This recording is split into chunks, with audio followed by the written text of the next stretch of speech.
If you are looking for how to draw a line in MS Word for resume, then keep watching. For example, I have a demo resume. So I want to put a line over here. So what you have to do is you need to click on insert and click the text box and draw a text box. For example, you want to put the draw line here. You need to draw text box first here.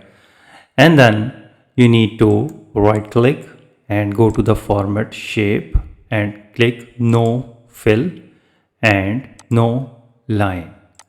Now you can see that there is no text box appeared here. Now click on that. Now type 3 timeline and hit enter. And here you can see the line has been entered. Moreover, if you draw 3 underscore, and here you can see that a thin line is inserted. Type 3 time hash and hit enter. And here you can see that the double bordered line is inserted. Now type 3 star and hit enter. You can see that dotted line.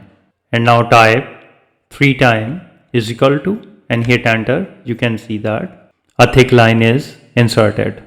Moreover, if you are not satisfied with these methods, then click inside the resume and go to the insert and click on the shapes and pick the line and hold the shift key and draw a line. Here you can see that. Now right click on the dot and go to the format shape and change the color of the line as per your requirement. You can also increase the width of the line, and also you can select different line options over here. Dotted, these are the dotted, and these are the long dash. So these are the different long dash dots. So you can play around it and select the choice of your line. I'm selecting this straight line. So in this way you can easily draw a line for your resume in MS Draw. If you think this video is helpful, please support my channel. Thanks for watching.